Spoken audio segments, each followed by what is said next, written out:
నమస్తే. Beautiful living కార్యక్రమానికి స్వాగతం. ఆధునిక జీవన విధానంలో పెనువేగంతో మార్పులు చోటు చేసుకుంటుంది హెల్త్ కేర్ రంగంలో.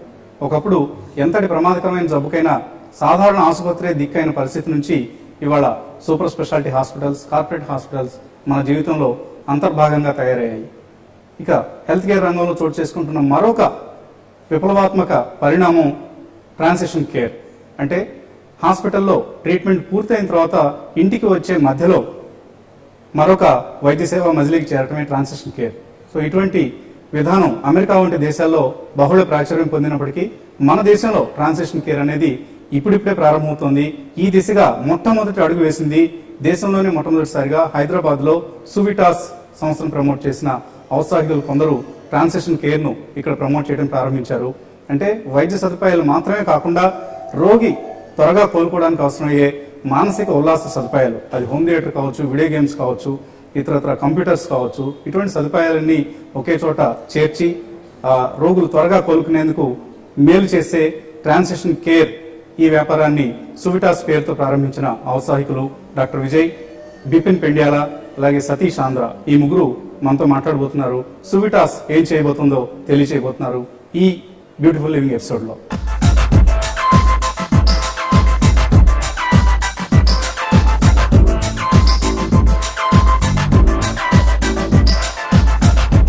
అసలు సువిటాస్ ను ఏ ఉద్దేశంతో ప్రారంభించారు, సువిటాస్ ఏం చేస్తుంది అన్న అంశాలు వివరించేందుకు మనతో ఉన్నారు doctor Vijay Janagama. So first of all congratulations. Hyderabad కు ట్రాన్సిషన్ కేర్ అనే ఒక కొత్త కాన్సెప్ట్ ని, ఇన్నోవేటివ్ కాన్సెప్ట్ ని ఇక్కడికి తీసుకొచ్చి దేశంలోనే మొట్టమొదటిసారిగా ఇంట్రడ్యూస్ చేస్తున్నారు మీరు. సో అసలు ఏంటి ట్రాన్సిషన్ కేర్ అంటే ఏంటి? ఒక హాస్పిటల్ నుంచి ఇంకో హాస్పిటల్కి మారటమా, లేకపోతే ఏదైనా వైవిధ్యం ఉంటుందా? అంటే మీరు చేసే సర్వీసెస్లో, మీరు ఇచ్చే సర్వీసెస్లో ఏదైనా తేడా ఉంటుందా? మేజర్ మెడికల్ ఇల్నెస్ తర్వాత హాస్పిటల్ నుంచి డిశ్చార్జ్ అయిన ప్రతి ఒక్కరి ప్రైమరీ గోల్ అర్లీగా రికవర్ అవ్వడం, ఎఫెక్టివ్గా రికవర్ అవ్వడం. సో అర్లీగా ఎఫెక్టివ్గా రికవర్ అవ్వడానికి కావాల్సిన అనువైన వాతావరణాన్ని మేము ఇక్కడ సువిటాస్లో ప్రొవైడ్ చేస్తాం. సో ఆ కావలసిన వాతావరణం ఏంటి, వాళ్ళ అవసరాలు ఏంటి, హాస్పిటల్ నుంచి హోమ్కి ఈ జర్నీ ఎలా ఉంటుంది, అందులో ప్రతి స్టెప్ ఇంపార్టెంట్. సో దానికి తగ్గట్టే మాకు ముందు ఒకసారి ఫస్ట్ ఎంక్వైరీ వస్తుంది. ఇలా హాస్పిటలైజేషన్ అయ్యింది, ఈ ప్రొసీజర్ అయ్యింది, సో మీరు ఏం చేయగలుగుతారు అని మాకు స్టార్ట్ అవుతుంది. అక్కడి నుంచి మాకు ఒక మెడికల్ టీం ఉంది, వాటిని ఎవాల్యుయేట్ చేస్తారు. ఎవాల్యుయేట్ చేసిన తర్వాత వాళ్ళ అవసరాలు ఏంటి, వి ఐడెంటిఫై ద నీడ్స్, వాళ్ళ అవసరాలు తెలుసుకొని వాటికి ఒక short term, long term goals create చేస్తాం. షార్ట్ టర్మ్ ఏంది, డేస్లో సెకండ్ డేకి ఏమవుతుంది, థర్డ్ డేకి ఏమవుతుంది, 1 వీక్ ఏమవుతుంది, ముందుగానే మీరు ఎక్స్ప్లెయిన్ చేస్తారు. మీరు ఇక్కడ ఈ ఫెసిలిటీలో ఎన్ని రోజులు ఉండాల్సి వస్తుంది అని అన్ని ఎక్స్ప్లెయిన్ చేస్తాం. సో వాళ్ళ అవసరాలు తెలుసుకొని వాళ్ళకు short term, long term goals పెట్టుకొని ఒక కేర్ ప్లాన్ డిజైన్ చేస్తాము. దాని తగ్గట్టు ఆ కేర్ ప్లాన్ ఇంప్లిమెంట్ చేస్తాము. రెగ్యులర్ ఇంటర్వెల్స్గా ఆ కేర్ ప్లాన్ని మళ్ళీ రీఎవాల్యుయేట్ చేసుకుంటాం. సో అవసరమైన చేంజెస్ దానికి చేసుకొని అల్టిమేట్గా ఏంటంటే వాళ్ళు మా నుంచి డిశ్చార్జ్ అయ్యే టైంకి వాళ్ళకు ఒక ఎంపవర్మెంట్, స్వశక్తి వస్తుంది. వాళ్ళ లైఫ్ని, వాళ్ళ డిసీజ్ని, వాళ్ళ లైఫ్ రిస్క్ ఫ్యాక్టర్స్ని బెటర్గా మేనేజ్ చేసుకోవడం. ఆల్రెడీ అతనికి క్రిటికల్ కేర్ అక్కడ అందింది.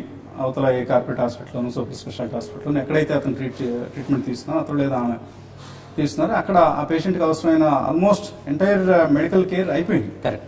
మీ దగ్గరకు వచ్చిన తర్వాత అందేది ఇంటికి వెళ్ళటానికి అవసరమయ్యే శక్తి కావచ్చు, ఆ సైకలాజికల్ సపోర్ట్ కావచ్చు, అది ఎక్కువ జరుగుతుంది. Very good. మీరే 2 పదాలు పడారు, ఆ క్రిటికల్ కేర్ హాస్పిటలైజేషన్ లో జరిగిపోయిందని. సో పర్ డిజైనే మనకి medical facilities, tertiary care hospitals అంటాం, అంటే మేజర్ మల్టీ స్పెషాలిటీ హాస్పిటల్స్ అన్ని ఏంటంటే వాటి ప్రైమరీ ఆబ్జెక్టివ్ ఏంటంటే టు సేవ్ లైఫ్. అక్కడ criticalities are handle. We have a multi disciplinary team అంట, అన్ని డిపార్ట్మెంట్స్ ఉంటారు, so they save the life. అక్కడ primary motto is to save life. కానీ వన్స్ ద పేషెంట్ ఈ స్టెబిలైజ్డ్, వాళ్ళ అవసరాలు వేరుంటాయి. ఇప్పుడు ఆ మేజర్ హాస్పిటల్ నుంచి డిశ్చార్జ్ అయ్యే టైంకి వాళ్ళు మెడికల్గా స్టేబుల్ ఉన్నారు, కానీ ఇంటికి పోవడానికి రెడీగా ఉన్నారా అంటే కొన్ని సందర్భాల్లో కాకపోవచ్చు.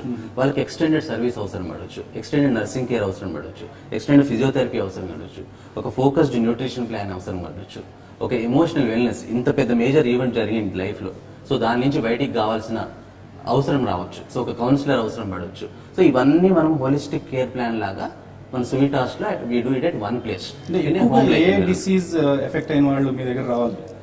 డెఫినెట్లీ మనము అక్రాస్ ద డిపార్ట్మెంట్స్ న్యూరాలజీ అని, అంటే brain and spine related events ఉన్నప్పుడు, ఆర్థోపెడిక్స్ అని అంటే బోన్స్ అండ్ జాయింట్స్ రిలేటెడ్ ఉన్నప్పుడు, కార్డియాక్ హార్ట్ రిలేటెడ్ ఇష్యూస్ ఉన్నప్పుడు, అండ్ ఆంకాలజీ అంటే cancer related specially early stage కేసెస్లో ఉన్న వాళ్ళకు మన సర్వీసెస్ ఉపయోగపడుతుంది. ఒక సీరియస్ ఇల్నెస్ వచ్చి ఉండాలి, ఏదో టైఫాయిడ్ వచ్చిన వాళ్ళకి అవసరం ఉండదు మీ సపోర్ట్ అంతగా. సో ఒక సీరియస్ ఎయిల్మెంట్ లైక్ మీరు అన్నట్టుగా పక్షవాతం వచ్చిన వాళ్ళు, లేదా గుండె జబ్బు వచ్చిన వాళ్ళు, లేదా ఏదైనా నీ రీప్లేస్మెంట్ జాయింట్ రీప్లేస్మెంట్ అటువంటివి జరిగిన వాళ్ళకి ఎక్కువ మీ సర్వీసెస్ అవసరం అవుతాయి. డెఫినెట్లీ దాన్ని ఇంకోలా చూడాలనుకుంటే ఈ మేజర్ హెల్త్ ఈవెంట్ తర్వాత వాళ్ళ లైఫ్ ఎంత కాంప్రమైజ్డ్ ఉంది, డే టు డే యాక్టివిటీస్ ని ఎంత చేయలేకపోతున్నారు అనేది ఒక క్లియర్ ఎగ్జాంపుల్. మీరు అన్నవాడే తీసుకున్నాం, పక్షపాతం తీసుకున్నాం.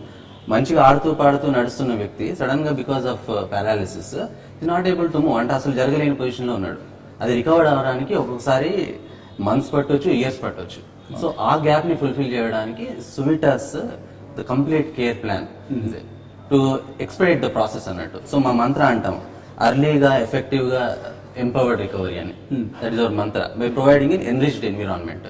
సో దానికి కావాల్సిన ఎన్విరాన్మెంట్ మేము క్రియేట్ చేస్తాం. ఎన్విరాన్మెంట్ లో కూడా ముఖ్యంగా సో ప్రైమరీ ఇంపార్టెంట్ మా టీమ్, మన కేర్ టీంలో స్కిల్ నర్సింగ్ ఫెసిలిటీ, ఫిజియోథెరపిస్టులు, డైటీషియన్లు, కౌన్సిలర్స్, డాక్టర్లు, వీళ్ళంతా ఏంటంటే దే ఆర్ ఎక్స్ట్రీమ్లీ ప్యాషనెట్. వాళ్ళు చేసే దాంట్లో they are very well qualified, they are very passionate in do the services. Team అనేది ఒకటి, దానికి తోడు state of the art facility, technology, దానికి తోడు ఒక సిస్టమేటిక్ అప్రోచ్. మనకు మంచి టీం ఉంది, మంచి టెక్నాలజీ ఉంది. మీరు డిజైన్ చేసుకున్న సిస్టమేటిక్ అప్రోచ్ అయింది, లేదా మీరు ఎక్కడి నుంచైనా యుఎస్ లాంటి కంట్రీలో ఉన్న హాస్పిటల్ నుంచో ఇంపోర్ట్ చేసుకున్న ప్రాసెస్? వెరీ గుడ్ అండి. సో మన సైన్స్ లో ఏంటంటే ఆల్రెడీ ఎంతో రీసెర్చ్ జరిగింది. సో అక్కడి నుంచి మనకు best practices across the globe అంటాం. అది తీసుకొని మన ఇండియన్ కాంటెక్స్ట్ కి రిలవెన్స్ యాడ్ చేసుకుంటూ మనం ఒక కేర్ ప్లాన్ డిజైన్ చేసాము. దాన్ని మనకు సిటీలో అనుకోండి, మనకు డిపార్ట్మెంట్స్ లో ఉన్న వాళ్ళు ఒపీనియన్ మేకర్స్ అంటారు. ప్రతి సబ్జెక్ట్ లో నిష్ణాతులు అయిన వారితో కేర్ ప్లాన్ కూర్చొని ఒక ఒపీనియన్ తీసుకొని as we are on right track, this is what is needed in Indian context అని మనం ఈ ప్లాన్ ని డెవలప్ చేసాం. అంటే ఒక సర్జరీ లేదా ట్రీట్మెంట్ పూర్తయింది, ఆ పేషెంట్ నేరుగా ఇంటికి వెళ్లకుండా ఇక్కడ మీరు ట్రాన్సాక్షన్ కేర్ అన్న పేరుతో ఏర్పాటు చేసి సువిటాస్ రావటం వల్ల అతని రికవరీ ఎంత క్విక్గా ఉంటుంది? ఎంత క్విక్ అవుతుందంటే అది సార్ మేము సిస్టమేటిక్ అప్రోచ్. సో ముందు వాటికి అనాలిసిస్ చేసిన తర్వాత case to case depending on that, కొన్ని స్టేజెస్ లో it my take only 2 weeks, కొన్ని స్టేజ్ లో ఇట్ ఇస్ 4 to 6 weeks, కొన్ని స్టేజ్ లో it my take beyond that months పట్టొచ్చు. బట్ అల్టిమేట్ గా మా పర్పస్ ఏంటంటే అంటే అదే పరిస్థితి అతను డైరెక్ట్ గా నేరుగా ఇంటికి వెళ్ళిపోయి ఇంట్లో రికవర్ అవుదామని అనుకుంటే అక్కడ కండిషన్స్ అతనికి అనుకూలించమన్న ఉద్దేశంతో ఇక్కడికి రావాలి.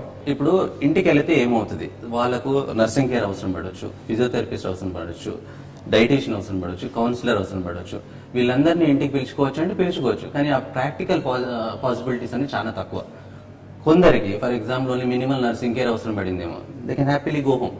ఓన్లీ ఒక నర్స్ వస్తారు, they will she or he will do the job, that is enough. కానీ కొంచెము ఈ క్రిటికల్ లైక్ పక్షపాతం, పారాలిసిస్ అనే ఎగ్జాంపుల్ తీసుకుందాం.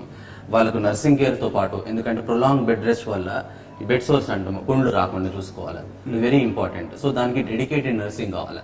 పొజిషనింగ్ అంటాము, ఓన్ డ్రెస్సింగ్ అంటాము, టైంకి మెడిసిన్ ఇవ్వడం, ఇదంతా నర్సింగ్. దాంతో పాటు ఫిజియోథెరపీ, బాడీలో ఒక పార్ట్ మూమెంట్ లేని దాన్ని మళ్ళీ రీలర్నింగ్ ప్రాసెస్ అంటాం, దాన్ని యాక్టివేట్ చేయాలి, టైమ్లీ చేయాలి, ఫ్రీక్వెంట్గా చేయాలి. సో ఒక ప్రోటోకాల్ ప్రకారం చేయాలి, దానికి ఫిజియోథెరపిస్ట్ అవసరం. వాళ్ళకు some times it's only bed side physio, bed పక్కన, సమ్ టైమ్స్ ఎక్విప్మెంట్ అవసరం పడుతుంది. అలాగే డైట్, ఒక మంచి డైటీషియన్ ఎప్పుడైనా రికవరీ ప్రాసెస్ లో వెరీ ఇంపార్టెంట్. దీన్ని అన్నిటినీ అనుకొని ఒక సమ్ టైమ్స్ ఏంటంటే ఎమోషనల్ కౌన్సిలర్ అవసరం పడతాడు. ఇంత మేజర్ ఈవెంట్ లైఫ్ లో జరిగింది, so how can we come back. వాళ్ళ పేషెంట్ కే కాదు, ఫ్యామిలీ కూడా important. What is that we have today and what is that we can take home from here. So ఇదంతా మనకు హోమ్ లో పాసిబిలిటీ అవుతుంది అంటే practically you have to tell, it is highly impossible. So ఒక 30,000 square feet లో ఒక ఎంత చక్కటి ఇన్ఫ్రాస్ట్రక్చర్ క్రియేట్ చేశారు మీరు. So let's go and see that infrastructure.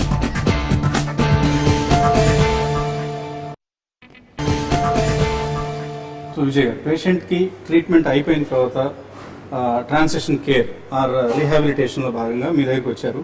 So ఇక్కడ మనం ఇప్పుడు ఫిజియోథెరపీ రూమ్లోకి వచ్చాం. సో ఈ ఫిజియోథెరపీ రూమ్లో ఎటువంటి ప్రాసెసెస్ అంటే టిపికల్గా ఫిజియోథెరపీ క్లినిక్ వెళ్తే ఉండే ఫెసిలిటీస్ అయినా లేదా మీరు కొత్తగా ఏమైనా ఇక్కడ క్రియేట్ చేయడం జరిగింది? Suvitas provides that enriched environment అని. అందులో అతి ముఖ్యమైనది team. So we have very qualified team. For example మనం ఇక్కడ ఉన్నది ఫిజియోథెరపీ డిపార్ట్మెంట్లో ఉన్నారు. So there is a head physiotherapist, senior physiotherapist, very experience and qualified. వాళ్ళకి అతి ముఖ్యమైనది ఏంటంటే proper infrastructure and environment. So దీనికి మనము ఒక state of the art equipment తీసుకున్నాము అక్రాస్ ద గ్లోబ్. ఇందాక అన్నట్టు బెస్ట్ ప్రాక్టీసెస్ తీసుకున్నట్టు whatever is available across the globe. So ఇప్పుడు మనకి ఎక్విప్మెంట్ లో కొన్ని ఇండియాలో ఉన్నాయి, కొన్ని స్టేట్స్ నుంచి ఉన్నాయి, కొన్ని కెనడా నుంచి, కొన్ని న్యూజిలాండ్ నుంచి ఉన్నాయి. So different parts of the globe నుంచి మనకు కావాల్సినది అర్లీ రికవరీకి ఏవేవి తోడ్పాటు పడతాయో తీసుకున్నది. ఇందులో మనం కొన్ని ఎక్విప్మెంట్ చూద్దాం. ఇప్పుడు ఇది సింపుల్ బైక్, కాకపోతే మేము ప్రతి దగ్గర ఎంత సూక్ష్మంగా ఆలోచించామనడానికి ఒక నిదర్శనం. దీనికి 2-sided ఎంట్రీ. ఆ సపోర్ట్ సిస్టమ్ వీక్ గా ఉన్నప్పుడు they should be accessible from any side. అక్కడి నుంచి మొదలెడితే క్వాడ్ స్టేబుల్ అంటారు సింపుల్ గా, లోవర్ లింబ్ యాక్టివిటీస్. తర్వాత మనకి ఇక్కడ సిపిఎం మెషిన్ ఉందండి. సో ఇది వాళ్ళు స్వతహాగా మూవ్మెంట్ చేయలేని పరిస్థితుల్లో కంటిన్యూస్ ప్యాసివ్ మూవ్మెంట్స్ అంటాము. ప్యాసివ్ మూవ్మెంట్స్ అది ఇస్తుంది. It's an automated one. So it will set the frequency. ఏ టైం ఫ్లెక్స్ చేయాలి, ఏ టైం రెస్ట్ ఇవ్వాలి, ఏ టైంకి ఎక్స్టెండ్ ఇవ్వాలి, ఎన్నిసార్లు చేయాలనేది రిపీటెడ్. ఇది డిజిటల్ ట్రాక్షన్ మెషిన్. ట్రాక్షన్ అనేది అగైన్ ఆర్థోపెడిక్ కేసెస్ లో చాలా యూజ్ అవుతుంది, స్పైన్ కేసులు చాలా యూజ్ అవుతుంది. అందులో కూడా ఇది డిజిటల్ మెషిన్. ఇది సస్పెన్షన్ ఫ్రేమ్ వర్క్ అని. బెడ్ రెస్ట్ లో ఉన్నప్పుడు కూడా they are able to do the activities. ఇప్పుడు both upper limbs and lower limbs.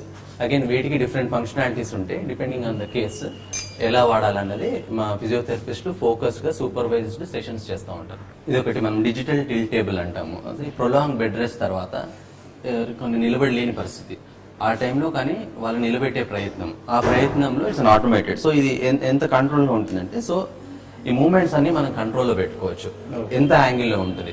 Because body ఎప్పుడైనా కానీ ఒక రెస్టింగ్ పొజిషన్ నుంచి స్టాండింగ్ కి సడన్ గా రాకూడదు. ఆ డైనమిక్స్ అనే చేంజ్ ని తట్టుకునే పొజిషన్ ఉండాలి. Very importantly equipment important, and దానికి తోడు మన very professional team which can use the equipment in a rightful way. So that's our strength. Rings లాంటివి ఉన్నాయి. కరెక్ట్. సో ఏం చేస్తారండి?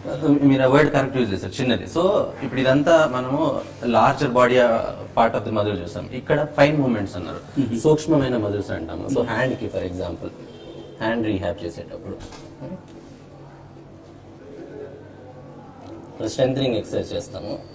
వీటికి సపోర్ట్ సిస్టమ్, అండ్ కింద మనకు వెయిట్ బేరింగ్ స్ట్రెంగ్త్ అడ్జస్ట్ చేసుకోవచ్చు డిపెండింగ్ వాళ్ళ ఎంత స్ట్రెంత్ ఉంది, కరెంట్ పొజిషన్ ఏంటి, ఎక్కడ ఇంప్రూవ్మెంట్ కావాల్సింది అనేది. అగైన్ ఇది నీకి దీన్ని స్ట్రెంత్ అడ్జస్ట్మెంట్ చేసుకొని improvement of arm. Okay. So అవయవాలు బలహీనపడినప్పుడు అవి స్ట్రెంత్ పుంజుకోవడానికి ఈ ఎక్సర్సైజ్ పనికి వస్తాయి. Right right. ఇది 11 యాక్టివిటీ వర్క్ స్టేషన్ అండి. సమ్మన్ ఆఫ్టర్ స్ట్రోక్ తర్వాత రీలెర్నింగ్ ప్రాసెస్ అంటాం. మనం చిన్నప్పుడు ఎప్పుడైతే లెర్నింగ్ ప్రాసెస్ పెడతామో ఏబిసిడి నుంచి ట్రయాంగిల్ షేప్స్ అని మేజర్ న్యూరో ఈవెంట్స్ తర్వాత వాళ్ళు అవన్నీ కోల్పోయే ఛాన్స్ ఉంటుంది.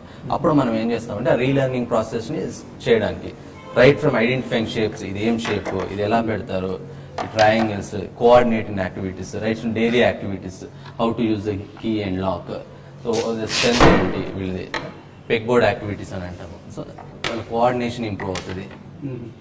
ఇవన్నీ మైక్రో లెవెల్ థింగ్స్. సో వీటికి కావాల్సిన అన్ని ఎక్విప్మెంట్స్ ఇక్కడ ఉంటాయి. సో మెదడు కొద్దిగా చురుకుగా ఉండేట్లు చేయడంతో పాటు వాళ్ళ డే టు డే యాక్టివిటీస్ అన్నిటిని కూడా ఈజీగా చేసుకున్నట్లు ఎగ్జాక్ట్లీ ఇప్పుడు ట్రైన్ ఇస్తారు. మళ్ళీ రీలెర్నింగ్ ప్రాసెస్ అన్నట్టు ఇవన్నీ చాలా చిన్న విషయాలు, but someone has forgotten that, అది మర్చిపోయి అది చేయలేని పరిస్థితిలో ఉన్నప్పుడు ఈ చిన్న విషయాలే చాలా పెద్ద విషయాలు వాళ్ళ లైఫ్ లో. తర్వాత ఇవి మనకు ఇదంతా ఓపెన్ స్పేస్. తర్వాత ఈ 4 క్యాబిన్స్ లో ఉన్న వాటికి మొడాలిటీస్ ఆఫ్ ట్రీట్మెంట్ అంటారు. ఎలక్ట్రోథెరపీ, అల్ట్రాసౌండ్ కానీ, ఐఎఫ్టీ కానీ, టెన్స్ అని డిఫరెంట్ మొడాలిటీస్ ఉన్నాయి అందులో. సో ఆ క్యాబిన్ లో ఆ సెషన్ డ్యూరేషన్ ప్రకారం కొన్ని హాఫ్ అన్ అవర్ ఉండొచ్చు, కొన్ని 45 మినిట్స్ ఉండొచ్చు చేస్తాం. అందులో కూడా మనకు కొన్ని very state of the art equipment ఉంది. For example we have a bio feedback machine. Bio feedback అంటే ఇట్స్ రియల్ టైమ్ ఫీడ్బ్యాక్. మనం పెట్టే స్ట్రెంత్ ఏంటి, ఎంత గ్యాప్ ఉంటుంది, ఆ డిఫరెన్స్ ఎట్లా చేస్తామని. Will give a detailed graphical representation. ఎక్కడ ఉంది వీళ్ళ పొజిషన్, దీని ఐడియల్ ఎంత, దీని గ్యాప్ ఎంత, దీన్ని ఫుల్ఫిల్ చేయడానికి చేసుకోవాలి నెక్స్ట్ స్టెప్ ఏంటి. సో మా ఫిజియోథెరపిస్ట్ చూసినప్పుడు it will make their life easy. వాళ్ళు నెక్స్ట్ లెవెల్ ప్లానింగ్ కి చాలా ఈజీ. అండ్ గ్రాఫికల్ ఎప్పుడైనా రిప్రజెంటేషన్ ఉన్నప్పుడు ఎవరికైనా it's very comfortable to understand మన స్కోర్ ఇంత, ఇది చేరుకోవాలి, ఈ గ్యాప్ ఎట్లా ఫుల్ఫిల్ చేయాలని. అంటే విజయ్ గారు, మనం యూఎస్ లాంటి కంట్రీస్లో, డెవలప్డ్ కంట్రీస్లో వాళ్ళ అక్కడ ఉండే ప్రజల మైండ్ సెట్స్, మనం ప్రజల మైండ్ సెట్స్లో చాలా తేడా ఉంటుంది, వ్యత్యాసం ఉంటుంది. సో వాళ్ళు కొద్దిగా సెన్సిటివ్గా ఉంటారు, ప్రతి విషయాన్ని సీరియస్గా తీసుకుంటారు. మన దగ్గర కొద్దిగా నిర్లక్ష్యంగా ఉంటారు. ఏముందిలే, ఆటోమేటిక్గా అదే వచ్చేస్తుంది, అదే రికవర్ అయిపోతాం అన్న ధోరణి ఉంటుంది, కొంత మొండితనం ఉంటుంది. వీటి నుంచి బయటపడి ఇటువంటి ట్రాన్స్లేషన్ కేర్ సెంటర్స్కి వస్తారంటారా జనం? మీరు అన్న పాయింట్ కరెక్ట్ సార్. డిఫరెన్స్ ఉందా మన దాంట్లో western life style or European దాంట్లో? డెఫినెట్లీ ఉంది. అది గ్లేరింగ్ గా ఉన్నది ఏంటంటే wellness side. Let us suppose మీరు ఒక 5 kgs ఎక్కువ ఉన్నారని చెప్పాను అనుకోండి, ఆ సెన్సిటివిటీ వాళ్ళకు ఉన్నంత మన దగ్గర ఉండకపోవచ్చు. కానీ మనం మాట్లాడే సువిటాస్ ఏదైతే కేటర్ చేస్తుందో it's major medical illness. For example stroke తర్వాత ఒక మనిషి తన చెయ్యి తన కాలు ఉపయోగించలేకపోతున్నాడు, సో లేచి నడవలేకపోతున్నాడు. ఆ సమయంలో పెద్ద డిఫరెన్స్ ఏముండదు. నేను డే టు డే యాక్టివిటీస్ ని నేను చేయలేకపోతున్నాను అనే దాంట్లో డిఫరెన్స్ లేదు. నేను 2 kgs ఎక్కువ ఉన్నాను తక్కువ ఉన్నాను డెఫినెట్లీ డిఫరెన్స్ ఉంది. సో ఇక్కడ అవసరం is a drive, the need is a drive. So మన state of the art equipment లో భాగంగా this is another good equipment అండి, అన్వేయింగ్ సిస్టమ్ అని అంటాం మనము. సో వీల్ చైర్ నుంచి నడిచే ప్రయత్నంలో ఇది చాలా తోడ్పాటు పడుతుంది. సో సమ్మన్ వీల్ చైర్ నుంచి ఇక్కడ వస్తూ ఉంటారు. So first and foremost thing ఏంటంటే దీనికి ఒక గుడ్ సపోర్ట్ సిస్టమ్ ఉంటుంది. So it will cover the మొత్తం మన పేషెంట్ ని కవర్ చేస్తూ ఉంటుంది. So first thing is it will remove the apprehension. So వాళ్ళు భయం పోతుంది. సో ఇన్ని రోజుల తర్వాత కూర్చోవడం నుంచి స్టాండింగ్ వెళ్తున్నారు. సో భయం అనేది మొత్తం పూర్తిగా వెళ్ళిపోతుంది. So very good support system. దానికి తోడు ఇది మనకి motorize system, it will lift patient. So it will make weight neutral, zero weight అన్నట్టు. సో మన లోవర్ పార్ట్ ఆఫ్ ద బాడీలో వెయిట్ జీరో అవుతుంది. దానికి తోడు మీరు బిలో చూస్తా ఉంటే వెల్ క్యాలిబ్రేటెడ్ ట్రెడ్మిల్ ఉంటుంది అంటే will adjust speed of it. So మనకు కావాల్సినవి ప్రైమరీ థింగ్స్ 3: భయాన్ని తొలగించడం, వీల్ చైర్ నుంచి స్టాండింగ్ పొజిషన్ కి, support system, and then slow walking process. So it's a very comprehensive system.